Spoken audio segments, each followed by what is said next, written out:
I'd always trusted my wife, Aisha. We had been married for 7 years, and although we had our share of ups and downs like any couple, I never doubted her loyalty. She was working in a marketing firm for the past 2 years, and everything seemed fine. Sometimes she came home late, blaming deadlines or meetings. I never questioned it. But recently she had started acting distant, less affectionate, always glued to her phone, and often smiling at her screen when she thought I wasn't looking. One Friday evening, she told me she had a work dinner. I didn't think much of it, but something about her tone and the way she dressed that night made me feel uneasy.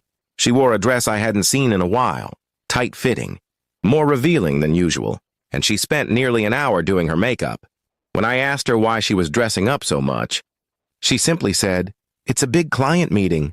Everyone's making an effort." After she left, I sat on the couch, flipping through channels, but I couldn't relax. A voice inside kept nagging at me. Something was off.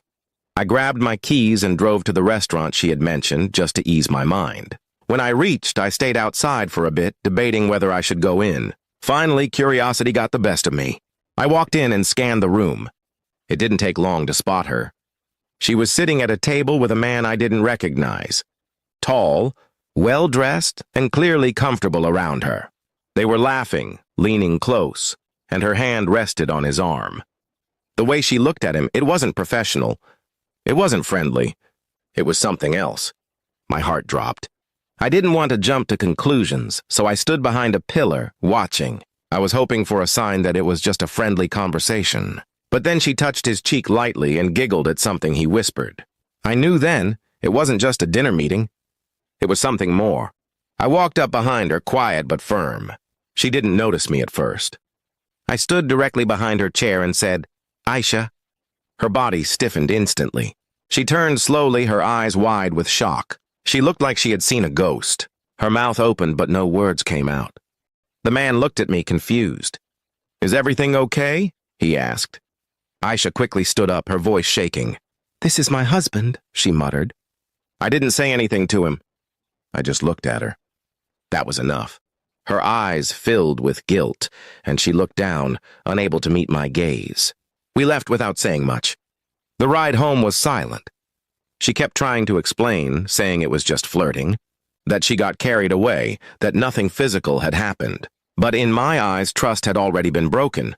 Flirting with someone else behind my back wasn't just a mistake, it was betrayal. When we reached home, I didn't scream or shout. I simply said, "I need some time to think."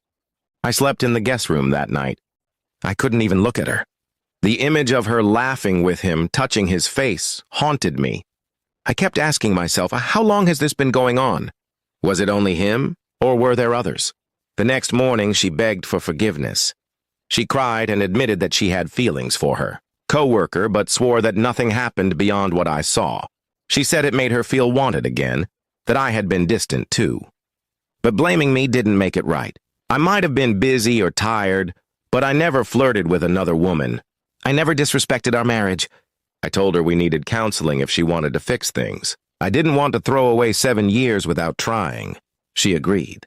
We started therapy, and she cut ties with her coworker completely. But healing didn't happen overnight. It took months for me to even trust her again a little. Even now, every time she smiles at her phone or comes home late, the doubt creeps in. What I saw that night will never fully leave me. Maybe we'll move past it completely one day. Maybe we won't, but one thing is for sure. I'll never forget the moment she froze. When she saw me standing behind her,